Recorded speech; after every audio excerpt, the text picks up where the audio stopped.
E se você estiver pensando em adquirir o seu primeiro iPhone ou trocar o seu iPhone bem antigo por um iPhone mais atual, recomendo que você não pegue o iPhone XR ou 10R, como vocês quiserem, iPhone SE segunda geração, iPhone 11 e iPhone 12. Eu vou falar agora para vocês por que eu estou fazendo essa recomendação. Bom, para quem ainda não me conhece, meu nome é Sandro, sejam muito bem-vindos aqui ao canal Em Análise e vamos lá. Eu de cara já tenho que falar para vocês que eu já tive todos esses iPhones e por isso eu tô fazendo essa recomendação. Já tive o iPhone XR ou 10R, o iPhone SE segunda geração, já tive também o iPhone, menos o iPhone 11. O iPhone 11, mentira, não tive não, mas o iPhone 12 eu tive, o iPhone 13 eu tive, o iPhone 14 eu tive e agora eu tenho o iPhone 15. Tá? Então eu posso falar com tranquilidade aqui para vocês a respeito do porquê que eu não estou recomendando esses aparelhos. Bom, no caso do iPhone XR ou 10R, você vai ter alguns problemas. Primeiro que a Apple já não fabrica mais oficialmente esse aparelho, assim como não fabrica mais o iPhone 11 nem o iPhone 12 oficialmente, tá? Mas ao contrário do iPhone 11 e iPhone 12, que você ainda vai conseguir encontrar lacrado, fechado em lojas, principalmente em grandes lojas de e-commerce como a Amazon, por exemplo, você não vai conseguir mais encontrar o iPhone XR lacrado novo. Você vai conseguir encontrar ele como recondicionado ou usado. E aí já entra a primeira cautela, porque existe muito golpe com relação a iPhones, tá? Então toma muito cuidado com relação a isso. Esse é o primeiro ponto que a gente tem que considerar, além do fato da Apple já não fabricar oficialmente mais esse modelo de iPhone, tá? Então fica aqui já a primeira questão ou segunda, dependendo de como você esteja fazendo a sua contagem. E uma outra questão que a gente tem que considerar também é a bateria. A bateria dele é uma bateria que não dura absolutamente nada, tá? Uma bateria que eu, quando utilizei, achei ela bem fraca. Tive que recarregar ele algumas vezes ao longo do dia, pelo menos 2 vezes eu tinha que recarregar ele ao longo do meu dia, tá? Ele não tinha a otimização que os aparelhos atuais, mais atuais da Apple têm, como foi o caso do iPhone 14 e principalmente como está sendo aqui o caso do iPhone 15. Tá? Eu já fiz alguns vídeos aqui no canal sobre o iPhone 15 e vou deixar aqui uma playlist só sobre iPhones na descrição e também no final desse vídeo para que vocês possam conferir caso ainda não tenham visto, beleza? Mas o fato é que o iPhone XR ou 10R não tem uma autonomia muito interessante.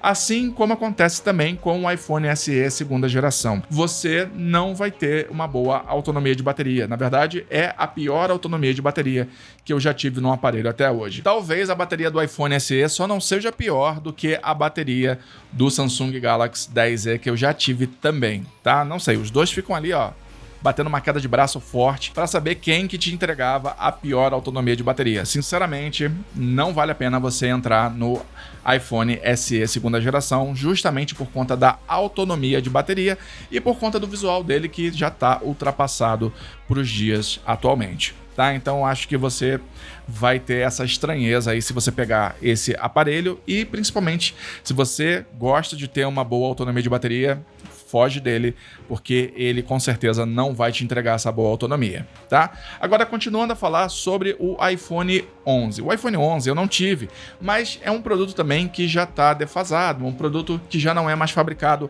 oficialmente pela Apple, assim como o iPhone 12. E o iPhone 12 também não tinha uma performance muito legal em termos de bateria, em termos de autonomia. Se a gente pegar, por exemplo, o iPhone 12 e comparar ele em termos de autonomia de bateria com o iPhone 13 mini que eu tive, a gente vai ver que eles ficavam ali quase que equivalentes. E o iPhone 13 mini não foi também uma das melhores experiências em termos de autonomia de bateria que eu já tive num iPhone, tá? Sem sombra de dúvida nenhuma, em termos de autonomia de bateria, o iPhone 14 e o iPhone 15 principalmente são os campeões quando a gente fala de autonomia de bateria.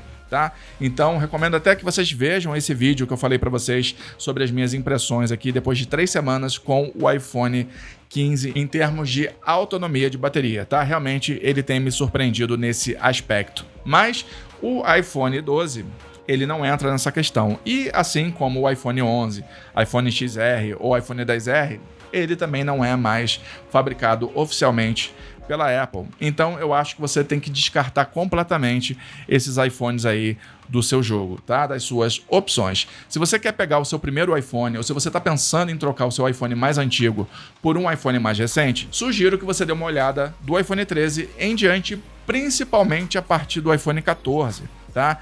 Principalmente por quê? Porque em termos de autonomia de bateria é o que você vai encontrar de melhor, iPhone 14 e iPhone 15, sem sombra de dúvida nenhuma, tá? E eu nem tô falando aqui dos modelos Pro e Pro Max, eu só tô falando aqui dos modelos padrões, tá? Dos iPhones 14, dos iPhones 15 padrões. Eles entregam uma excelente autonomia de bateria para vocês, então pode ir neles que vocês vão ter uma autonomia interessante garantida aí para vocês. Sobre o iPhone 13, eu ainda vou fazer uma pequena ressalva. Apesar dele ser mais barato do que o iPhone 14, ele não vai ter a mesma autonomia de bateria que o iPhone 14 tem.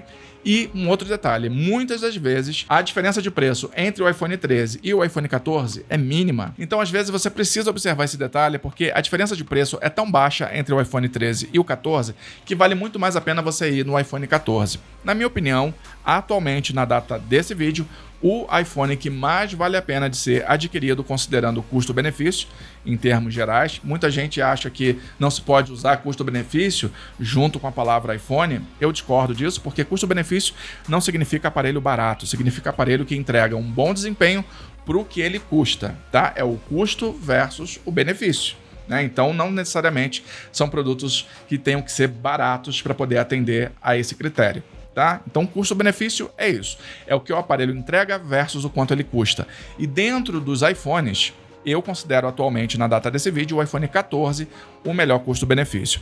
A não ser que você consiga encontrar aqui o iPhone 15 abaixo dos R$5.000. Se você conseguir encontrar o iPhone 15 abaixo dos R$5.000, principalmente o preço que eu paguei nele. Eu paguei nesse iPhone 15 aqui R$4.600. Pois é, foi um preço aí bem interessante. Normalmente você vai encontrar o iPhone 15 acima de R$5.000 facilmente, R$5.200, R$5.300, R$5.600. Essa é a média de preço do iPhone 15 com 128 GB de armazenamento. Então, caso você consiga encontrar um iPhone 15 abaixo dessa média de preço aí, para mim ele passa a ser o novo custo-benefício dentro da família dos iPhones, tá? Então você tem que ficar atento. Inclusive, quem estava participando do meu grupo de ofertas do Telegram, quando estava o preço de 4.600, conseguiu aproveitar, porque eu joguei esse anúncio lá no grupo e a galera aproveitou, sumiu quase que instantaneamente. Por pouco, eu não consigo comprar aqui o meu iPhone 15 por esse preço também, tá? Então, se você quer aproveitar, já participa lá do meu grupo de ofertas do Telegram também, o link vai estar aqui na descrição e no primeiro comentário fixado.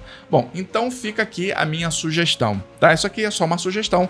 Obviamente, o dinheiro é seu, você pode fazer o que você bem entender, mas sugiro que você siga essas recomendações por conta de tudo que eu acabei de explicar para vocês, tá? Espero que tenham curtido esse vídeo. Se curtiu, deixa o like aí, se inscreve no canal, ativa o sininho de notificação. Até o próximo vídeo e bye bye!